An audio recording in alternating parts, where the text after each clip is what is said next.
All right, guys. Here we go.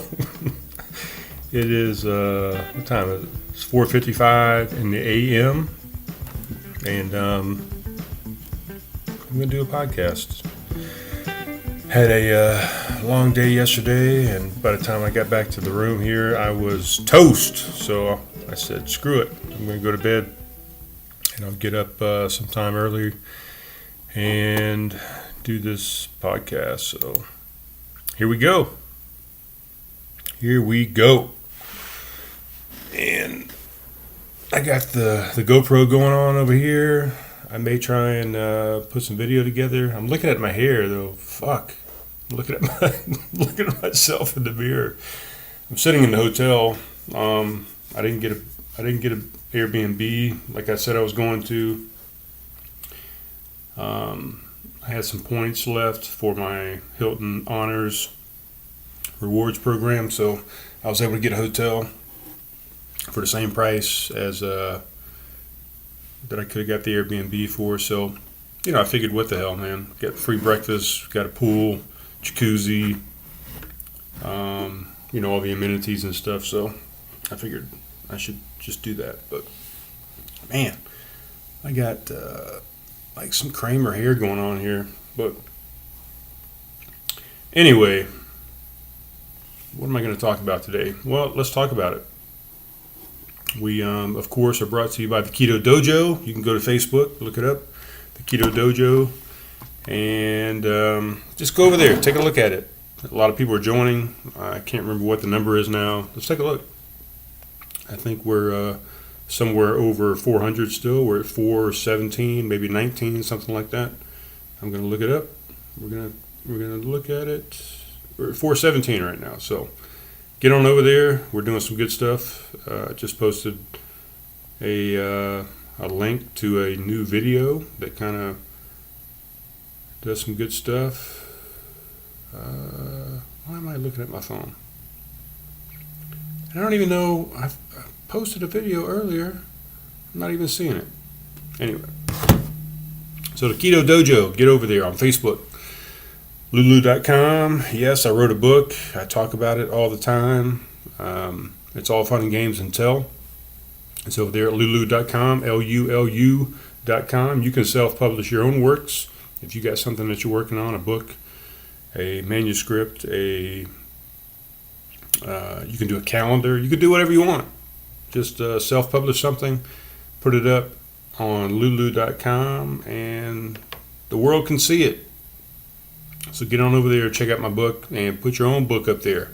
Write something, do something, put your life down on paper, and put it up on Lulu.com. Homegrown Brew House. I'm wearing a shirt. As a matter of fact, repping it out up here in Boone, North Carolina. You can get on over there at Homegrown. They're doing an event on September 9th, I believe it is. It's beer versus wine. You can get tickets at the website, homegrownbrewhouse.com. I think that's the website. God damn it. It's tough doing a show at 5 a.m. in the morning when you're not even usually up at that time. But let's type that in. Homegrown Brewhouse. Homegrownbrewhouse.com. That's the website. Go over there. You can get tickets to the event. Let's look it up right now. That's August. We don't want August. We want September. Oh, fuck. They don't even have it on the event calendar. What the hell is going on? Oh, well. I think you can go to the website. I'm not seeing it right now. You can go to, probably go to Homegrown Brew House on Facebook, and you can see it there for sure. I know it's definitely there. But the website, I'm not seeing it on the event calendar for September. But I believe it's September 9th. It's on a Sunday. Grays of Somerville, Mike Carcutt. He was on episode 1 of the podcast, by the way. Go check it out, listen to it. He's going to be doing the food Vinny from Accent on Wine is going to be providing the wine to pair with the food. There's 5 courses. And Caleb Taylor is going to be providing the beer, or pairing the beer with the 5 different courses that Gray's is putting together. So, beer versus wine, and what you're going to do is you're going to decide what you think worked best with that, with the food that Gray's is providing, that Mike is providing. You're going to decide whether you think the wine paired better with it or the beer paired better with it. So, it's going to be a contest. It's going to be fun. So, Homegrown Brew House. So, I was driving up here to Boone. I drove up here a couple of days ago. I guess it was Sunday morning. I'm driving down I-26, and there's some kind of, I don't even know what was going on, because by the time I got up to it, well, it was a wreck. That's usually what it is, right? Because people can't drive. I don't know why people can't drive. I mean, I've been in a wreck twice in my life. 2 weeks after I got my driving permit, I left the house there in Somerville. I was probably not even a mile away from my house. I was in I want to say it was a 1982 Honda Accord. Maybe it was a Honda Civic. I don't remember what the car was. It was a Honda of some sort. 2 weeks after I got my license, my driving permit. I'm a mile away from the house. I am at a stoplight there on Bacon's Bridge Road. And I look up in the rearview mirror, and this car is just barreling down on me. Bam. Runs right into me. So it wasn't my fault. I was sitting still. There was nothing I could do. Car ran right into the back of me and just fucked up the car, man. I think it totaled it. I don't think it did. It did. And the only thing I was concerned about at the time was because my dad's golf clubs were in the trunk of the car. And, the guy hit me in the back, in the trunk. So I was really concerned that my dad's golf clubs were fucked up. And that was really the only concern I had. And they were not. They actually were good. They were saved. So that was the first wreck I was in, sitting still. I had nothing to do with it whatsoever. The second time I got in a car accident, I was driving back from Somerville. I had come into town.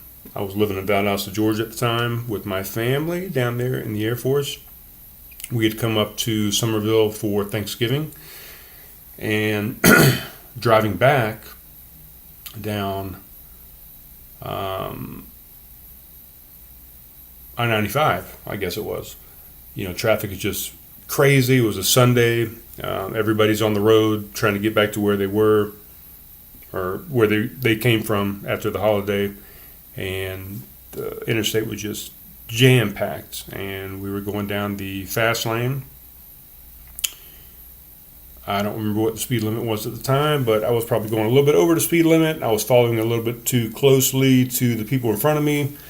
But anyway, a car up front decided that it didn't like the speed it was going, or it didn't like what was going on. So it slammed on brakes, and just a chain reaction. Bam, bam, bam. I think I was the 8th car in the line, and the last car in the line. So everybody kind of ran into each other.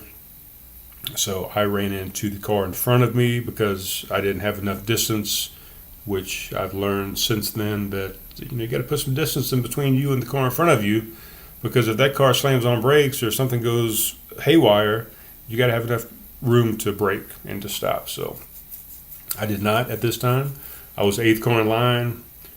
We all ran into each other, tore up the front of my what was it, a 1999 Isuzu Trooper, I think at the time, white, beautiful car.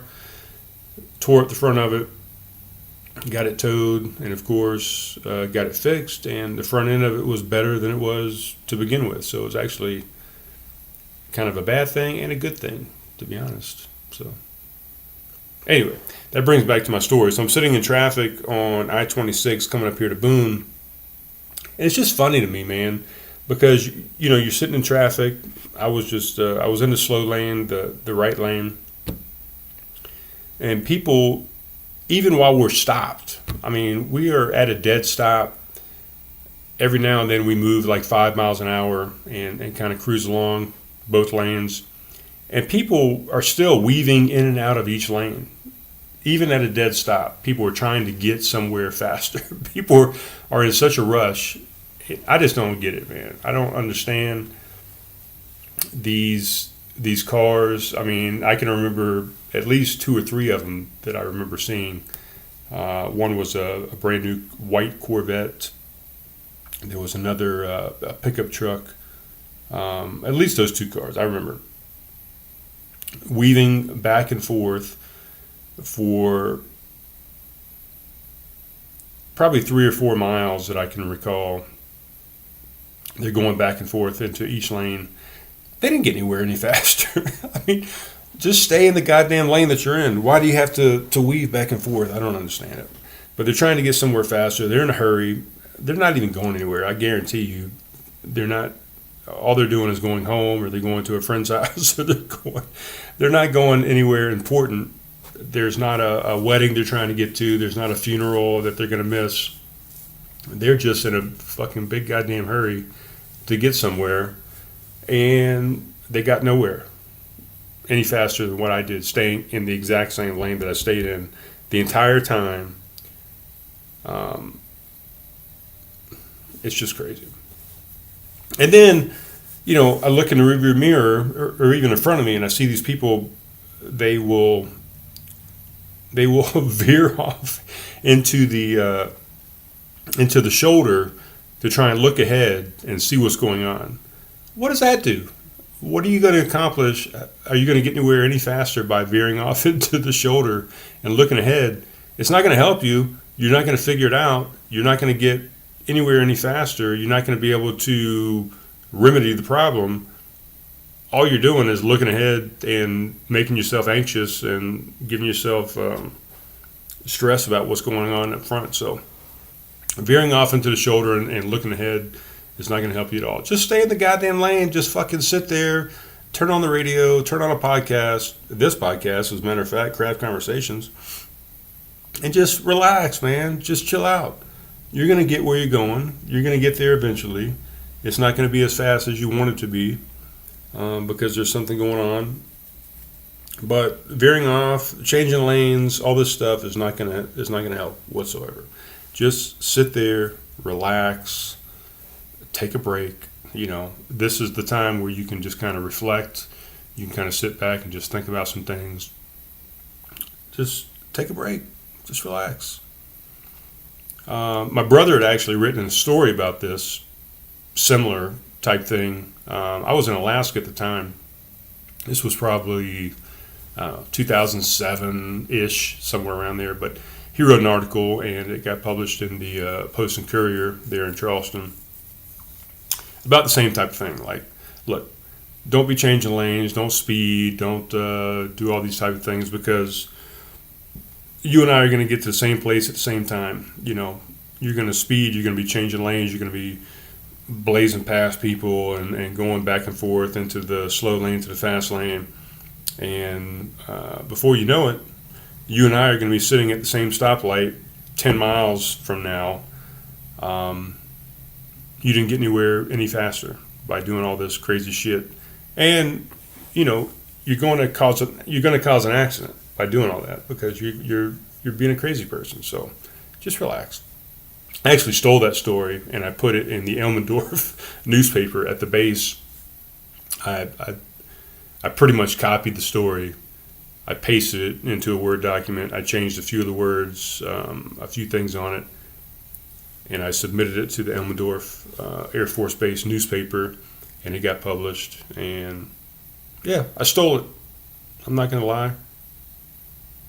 I stole it. But anyway, as I was driving, I was driving by Fort Jackson Army Base there in Columbia, and it just brought back a lot of memories, man. For one, that's where I joined the Air Force. That's where I went and processed for the Air Force. But for two, I was an Air Force recruiter in Florence, South Carolina for about 4 years. later on in my career, and Fort Jackson was the base that I used for the MEP station to put people into the Air Force. And MEPS means Military Entrance Processing Station, so MEPS, MEPS, capital letters. But driving by there just reminded me that, oh man, how many years ago? This was 1992. I joined the Air Force. I had to go to the MEP station to process for the Air Force. And I almost didn't get into the Air Force, guys. I went up there. I'm going through all the medical processing, all the paperwork that you got to do. They test, they look at your entire body. They strip you down naked. Well, you're in your underwear. You're not naked. They look at everything, and one of the things they do is you have to do a drug test. So you have to pee in a cup. I remember you go into this bathroom, and I don't remember how many urinals there are, probably 10 across. There was a line of tape in front of all these urinals, and they corral you in there, 10 at a time or whatever, how many stalls there were. I think it was 10. They tell you to pony up to this line on the floor, to this line of tape, and it's probably, I don't know, a good foot away from the urinal itself. So you have to stand on this line. They give you a cup, and you have to drop your drawers, and they want to see you actually pee into this cup. There's a guy that stands at the end of the line, and he looks down so he can see everybody's fucking wiener as you're peeing into this cup. So I get in there. I can't pee. I can't, having somebody watch me pee into a cup is just not something that I enjoy. So I could not pee. I told the guy, I said, look, I can't do it. It's not going to happen. I don't have to go right now. So I left the bathroom. He said, okay, well, you can come back one more time. So I left. A little bit later on in the processing, I said, okay, I'm ready to go to the bathroom. I go back into the bathroom. I stand on the line. I got the cup in my hand. I drop my drawers. I'm ready. I'm doing it. I can't go to the bathroom. I got a shy bladder, guys. So I couldn't do it. The guy says, all right, you got one more chance. If you don't pee in this cup, you're not getting into the Air Force. This is your last chance. I'm like, what? My last chance? This is my chance. If I don't do this, my life is ruined. I can't go into the Air Force. So I go to the guy like 3 times, I think. And I say, hey, I'm ready, man. I'm ready to go to the bathroom. He's like, oh, I'm busy right now, man. I can't do it. Just wait a few more minutes. We'll get to you.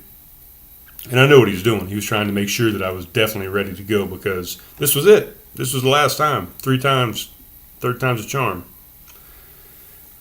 I go back to him another time. I say, hey, man, I really have to go to the bathroom. I am ready. Please, can we do this? No, man, we can't do it right now. I'm busy. I'm working with this other person. Give me just a few minutes. I'll come and grab you, and you can go to the bathroom in another minute or so. I am literally about to pee my pants. I mean, I have gone as long as I can, and I go to the guy again. I'm like, look, seriously, I'm about to literally pee my pants. If we don't go into the bathroom, I'm going to pee with or without a cup. There's no doubt about it. So he finally says, okay, all right, let's go. And I go into the bathroom. He gives me the cup. I stand on the line, on the tape. Bam. I pee like a fucking racehorse into this goddamn cup. So he did a good job. I mean, he did what he was supposed to do. He made me wait, and he got me to pee in the cup. So that's how I got the Air Force. I peed in the cup. But anyway, just drive by Fort Jackson, just brought back some memories. I remember I did that, and I qualified. I got into the Air Force. I got my guaranteed job as a physical therapy technician. And I went back the next day after I qualified. They said, you're leaving tomorrow morning. I said, all right. Well, most people kind of go into the delayed entry program, and they're sitting around for 2-3 months. I'm leaving the next day, guys. So I go home. I tell my girlfriend at the time. I talked about her in an earlier podcast. She was pregnant, my high school sweetheart. I go home and tell her, "Hey, I'm leaving tomorrow morning. Sorry, hate to break it to you." And tell my parents, tell everybody, I'm out of here, man. I'm out of here tomorrow. So my mom takes me back up the next day to the MEP station early in the morning. I finish up some extra processing that you have to do. I swear in, all that kind of good stuff. My grandmother, my mom, and my Aunt Debbie were there. They all saw me off. And yeah, it almost didn't happen because I couldn't pee in a cup. But so anyway, I get past Fort Jackson. I'm driving up. I decide on the way up I'm going to stop in Rock Hill and go to a brewery there called Legal Remedy Brewing Company. And that's what I did. The place opened at noon. I think I got there somewhere a little bit shy of that, or not shy of that, a little bit after that. I pull in. There's already a guy playing music outside, so that's fantastic. So I pull in. I get there. I sit outside. I order a flight of beers, and I sit down and listen to some music. This guy, it's funny, the things that touch you sometimes. It's funny the way things happen, but I'm sitting there at Legal Remedy Brewing Company and watching Ward Buckheister of Soul Driven Train, and this guy's from Charleston, South Carolina. He's doing a solo gig by himself. That's what solo means. They're at Legal Remedy Brewing Company, but he's with a band. One of the founding members of the band, Soul Driven Train. He's just by himself. He's got a little thing attached to a shoe that sounds like a I can't even think, guys. It's 5 a.m. in the morning. Did I say that? I just woke up trying to do this podcast. It's a not a cymbal. The fuck is... God, I can't think of my words right now. Anyway, he's got this little thing on his shoe that's making some music. He's got a little drum there, a little bass drum that he does some things with. He's playing a guitar. He actually has a trombone as well. Got all kind of instruments going on. So he's doing some good stuff. There's this little kid. He's with his family. He's sitting... Hey. Hello there, the man. What? Siri, calm down over here. Nobody's talking to you. There's a kid with his family, mom and dad. He's maybe 4 years old or something. I don't know. I don't know how old these kids are. I can't tell. But he's walking around. He's dancing and stuff. So I guess he's 4 or 5, something like that. This little guy is just enamored by what he sees and what's happening on this little tiny stage that Ward is playing on. He is up there just dancing. He's sitting at this table. I took a little video of it. He's sitting at this table just watching this guy play, and you can just tell that this guy is going to be a rock star one day. That he really wants to. That he's digging music. He's sitting there just kind of playing air guitar. He's dancing. He's spinning around. He's sitting on this table just with his head on his top of his hand, just looking at this guy like, oh, this is what I want to do with the rest of my life. 4 or 5 years old, man. This guy's just digging it. He's not drinking any beer. Obviously, he's not old enough. He's got a Coke and a smile, and he's having a good time. Man, he's asking his parents for dollar bills. So I'll go over to the table a couple of times, grab some money from his parents. He would go up to Ward's little tip jar or whatever. He'd put money in there. He's just having a great time, man. I sat there probably at least an hour, and this kid was enthralled for an hour or more. I don't know how long he was there before I got there. He was still there when I left. So he was enjoying it, having a good time. But, just the innocence of a child, man. These children can be anything they want to be. They can do anything they want to do when they grow up. And I just wonder sometimes, what is it that truly molds that kid? Is it the parents? Is it stuff that happens during school? Is it stuff like this that he's seeing out at a restaurant, watching this guy play music? What is it that truly molds a child to be what they grew up to be? I joined the Air Force. I did that for 21 plus years. I was going to college before I did that. I went to elementary school, went to middle school, went to high school. What is it that truly molded me into the person that I am today? Was it my parents? Was it the gang that I was in, when I was in middle school and into high school? Was it the people that I worked with at Pizza Hut when I worked there, or at Beyond Video when I worked at the video store, or at Ryan's Steakhouse when I worked at Ryan's Steakhouse? Was it the Air Force itself that molded me into the person that I am now at 45? What was it? What things throughout my lifetime molded me into the person that I am today? What is going to mold this kid into the person that he's going to be? Is it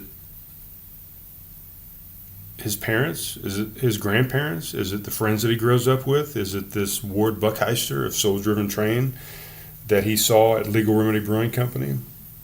I guess it's a melding of all those things, right? I guess it's a little bit of everything that you go through in your life. But I just wonder sometimes, what is it specifically? What happens during a man or a woman's life that puts them on the path that they go on? Just something to think about. I had a beer there at Legal Remedy. I had a flight. I had an IPA flight of a bunch of different IPAs. I'm not going to go through what they were, but I did have, at the end, I had a Maple Bacon Imperial Stout. Man, that thing was amazing. And when you first take that first sip of it, you got the maple right up front. Big time maple hit, syrupy, kind of sweet. And then you get the bacon right after that. It was an Imperial Stout, so it had a pretty heavy hit of alcohol to it. Not too hot. That's what people call it, hot on the alcohol hit. Wasn't too hot, but you could definitely taste the imperialness of it. And I was eating a meatloaf with that beer, and they both paired tremendously well together. So that's what I had at Legal Remedy. On the way up, I was listening to a podcast. I listen to a lot of podcasts, guys. Just trying to get knowledge, man. There's a lot of knowledge that you get on a podcast, but it's funny. The podcast I was listening to, they were talking about Joe Rogan. That's probably my favorite podcast out of everything I listen to. I kind of not mimic, but I like Joe Rogan. I like Howard Stern. I'm a big fan of David Letterman. So those are kind of the three people that I draw from for this podcast. Whether I'm talking to a guest, I take some of the interview talking skills from Howard Stern and from David Letterman. But those are the three guys I try and emulate. I try and I pull a lot from those guys. So, but this guy on this podcast was talking about Joe Rogan. He was talking about how the Joe Rogan podcast has almost become like a dictionary or an encyclopedia for information. I mean, people go to the Joe Rogan podcast, or they reference the Joe Rogan podcast when somebody asks them a question. They'll ask them a question about ketosis, or about float tanks, or about marijuana, or about the UFC, or about any of these things that Joe Rogan talks about. If somebody has a question about it, they say, "Oh, well, I heard on Joe Rogan the other day, so and so was on there, and he's an astrophysicist, and he was talking about this, or this guy's a scientist, and he was talking about that, or this girl is a biologist, and she was talking about this, and they referenced this study, and they're doing all this kind of stuff." So everybody kind of goes by what Joe Rogan is saying, because he has a lot of influential guests on there that are highly educated, that have the credentials to provide you the right information. So, what was I saying? Anyway, this guy was talking about, Joe Rogan is kind of like the encyclopedia for today. I mean, when you want to know something, you go check out the Joe Rogan podcast and you look through the guests and you say, okay, this guy's going to talk about XYZ. I'm going to listen to that and I'm going to take that for what it's worth. And that's where I'm going to get my information from. So it's not like the news where you're watching Fox News or CNN or something and you don't know what you're going to get. You're going to get a biased take on something that's probably not 100% accurate, that it's got a biased stance on it, either to the left or to the right. You just can't trust it. What do we call it? Fake news, right? You can't trust it most times. Well, I trust, and this guy trusts what he gets off of the Joe Rogan podcast. Now, is it always accurate? No. There's some stuff. And, Joe will come back on a couple of days later and say, hey, I fucked this up. I gave you misinformation. I said this. It's really this. Something different. So he'll correct himself. But you just don't get that on regular news these days. So Joe Rogan podcast, it's a great place for information. And I hope I can give you some information on this podcast too. We try and be genuine. I guess it's either way, right? But I don't know. You just get some authenticity on a podcast that you don't get on the daily news. And the daily news, all you're getting is negative goddamn stuff. I mean, at the end of the news, right, they'll put one positive story at the very last 5 minutes of the goddamn news. But the other 55 minutes of the damn news is just negative stories about war, about school shooting, or about somebody dying, or a car accident, or whatever. Name your negative story. That's all you're getting on the news these days. So, damn, I don't even know what I'm talking about, guys. Where am I at now? I'm only 32 minutes in. Jesus. I went to Mill Ridge today. I'm up here in Boone, North Carolina. I've talked about it plenty of times. We had a mountain house there in Mill Ridge. Used to be a ski resort. It's not a ski resort anymore. I went back there today to kind of reminisce a little bit. I went back to look at the house that I pretty much grew up in, honestly. We came up here a couple times a year for the most part, for most of the years of my life. And went back over there today, take a look. Still looks the same. Everything is the same. I mean, this place doesn't really change much. In the past 40 years I've been coming up here, it's the same goddamn place. I did notice there used to be a giant, sign on a pole, post, whatever, that would sit up high and you could see it from the road that said Mill Ridge Ski Resort, or said Mill Ridge Resort, or it just said Mill Ridge, whatever. There's not a sign anymore. I rode by and I'm like, I couldn't even tell you what this place is because there's no sign. But I knew what it was because I've been there a million times. So I pull in, I go over and I check out the old mountain house. Still looks the same. There's some people that live there permanently now. We just had it as a vacation home, and we would come up just periodically. We meaning myself or my family or my mom and dad or aunts and uncles. People would come up and just use it periodically. So a lot of times it was empty. But these people live there permanently now. They stay there all the time. So I checked it out. Still looks the same. There's people out there playing tennis, people walking around. The ducks are out there in the pond, as they always are. I went over to the old ski resort, and you can kind of walk around over there now. It's got some trails around that you can walk on. I just heard some people outside. I wonder if people are wondering what I'm doing in there. What time is it now? It's 5:29. I'm probably making too much noise. People on either side of me are probably saying, what the fuck is this guy doing talking at 5 o'clock in the morning while I'm trying to sleep?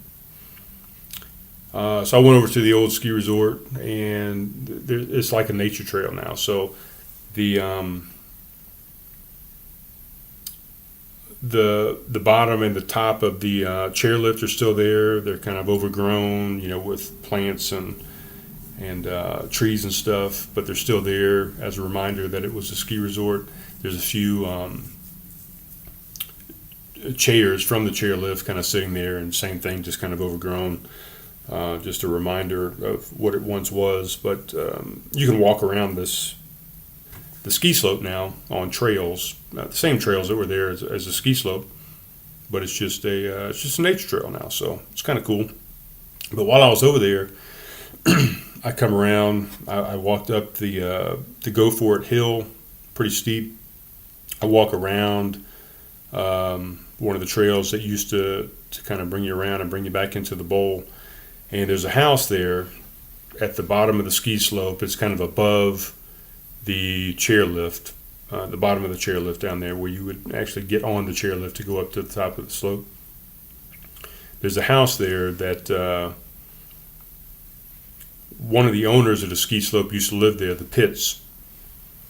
And they had a daughter, Elizabeth Pitt, that was one of the first loves that I ever had. And I met her at Mill Ridge Ski Resort. I was skiing one day. I think my parents and stuff were back at the house. I was up there in the lodge by myself. Ran into this girl. I can't even tell you what age I was, but I was a teenager, somewhere in the teenage range. And I met this girl. She had on some ski bib. It was like a purple or blue, maybe. I'm not even sure. I'm colorblind. I ran into this girl. I don't even remember how we got into a conversation, but we started talking to each other. And next thing I know, I was seeing this girl every time I came to the mountains for the next, 4 or 5 years. She was my girlfriend. I was hanging out in her house. We were skiing together. We were walking around. I even came up in the summer sometimes, and I saw her. They actually lived in Florida, but they came up just like I did, 2 or 3 times a year, and stayed there at that mountain house. And they owned the ski slope, so definitely during the winter time they were up there operating the ski slope and overseeing things. But yeah, one of my first loves. Up in Mill Ridge, Boone, North Carolina. Elizabeth Pitts. I ought to look her up, see what she's doing these days. This girl was just, oh, man. This chick was beautiful. I mean, wow. Probably one of the, I don't know. I'm not going to say it, but she was beautiful. She was a beautiful woman. I had a great time with her. I wish I knew what she was doing these days. I'm going to try and find her. It's going to be hard because her name is not Pitts anymore. I'm sure she's probably married. She's probably got kids. Who knows what she's doing, but I might try and look her up. So that was my trip to Mill Ridge. Just kind of reminisced, had some good memories. I went to Grandfather Mountain, like I said I was going to do. I went up there and did some hiking. When I first got there, I went to the bathroom. I'm sitting in a stall. You probably don't want to hear this, but I'm going to tell you anyway. I'm going to the bathroom, right? Before I go hiking, I had to kind of get rid of some stuff from the day before. And I had a 4-shot espresso latte. So things were kind of moving. But anyway, I always go to the first stall because the first stall is usually the cleanest stall. Everybody tries to go to the back stalls. They try and go to the back of the bathroom for whatever reason. They think it's a little more private, I guess. But the further you go back, the more people use those back stalls, and usually the dirtier they are. So I always go into the first one because it's usually the lesser used. Is that how you say that? I don't know. I can't even think, guys. It's 5:30 in the morning. I'm usually not up at this time at all. But anyway, I go to the first stall. It's usually cleaner. Studies have shown that it's a cleaner stall because most people don't go to that first stall. So I'm in there, and all of a sudden I see a shadow go by underneath the door. Somebody's walking back to the back stall. The back stall is the handicap stall. So he goes in. Next thing I know, about 30 seconds, maybe a minute later, I see some wheels of a wheelchair, and they come rolling by. They're going back to the handicap stall because that's the only place that guy can fit. He goes over, door's locked. Guy in there says, "Oh, sorry, man, I'll be out in just a minute." Guy says, "Don't worry about it, no big deal." And I started thinking to myself, man, how many times have I gone into that handicap stall? I don't do it anymore because, like I said, I go to the front stall. But how many times have I gone into that handicap stall and not even thought about it? Not even thought that there could be somebody that's handicapped actually coming into the bathroom and needs to use that stall. And that's the only place they can go to the bathroom, really. Logically, right? That's the only place they can go. So this guy now has to sit there and wait because somebody's in his stall. And it's kind of selfish, We don't really think about it, but some people like just having all that room in the handicap stall, but they're taking away a stall from somebody that really needs it. So this guy's in there. I actually see. I come out. He's still waiting. I go out into the gift shop area, and I'm just kind of shopping around and stuff. The guy comes out. The wheelchair guy comes out eventually. He's missing both his legs. But I end up talking to him and find out he, as a former Marine, he actually got into a firefight in Iraq and ended up getting into an IED, which is an explosive device. I can't remember exactly how he said he got into it, but anyway, he had his legs blown off in war, as a Marine. It's just kind of humbling. I did 21 plus years in the Air Force, and luckily I came out with all my limbs and all my faculties about me, but this guy lost his legs, serving his country, and he can't even get into a goddamn bathroom when he has to go to the bathroom because somebody's in his damn stall. So I guess all I'm saying, guys, is if you go into the bathroom, don't use the handicap stall. There's no reason for it. There's no need to. Now, if you go in there and that's the only thing that's available and you have to go to the bathroom, of course, do it. Get in, get out. But there's people that really need that handicap stall. Like this guy that I met, Marine, lost both his legs. In Iraq, a stupid war that we're in right now that's still going on. It's been going on since the 90s. It's a never-ending war. And I don't even know what it's for, but don't use the handicap stall, guys, that's all I'm trying to say. So I get up there. I finish with the bathroom. I go hike. I got a hydration pack on. I woke up yesterday morning. My phone was dead. I woke up. I tried to look at my phone. It was completely dead. I didn't have a charging cable with me. I left it in my car, so I didn't charge overnight. But I got up and I said, you know what? Fuck it. I'm not going to charge my phone. I'm going to go phone free today is what I decided to do. So the entire day up until about 5 o'clock, I went with no phone. I didn't check email. I didn't check Facebook. I didn't post anything to Instagram. I wasn't doing any texting, nothing. So anyway, I'm up here at Grandfather Mountain. I had charged my phone. I'm not an idiot. I wasn't going to go up on the mountain without having some way of contacting somebody if I got into trouble or whatever. So I charged my phone. But I made it a point that I was not going to take away from my experience on the mountain by taking tons of pictures, by listening to music, by checking my phone every mile or so, I just decided I was going to go off the grid. So that's what I did. So I come out the bathroom, I go up start my hike, and as I'm walking, I'm walking down these trails, kind of running, walking. I'm trying to get a good workout in. I keep seeing these signs that say, don't walk over here in this area because we're doing a rejuvenation of this part of the trail.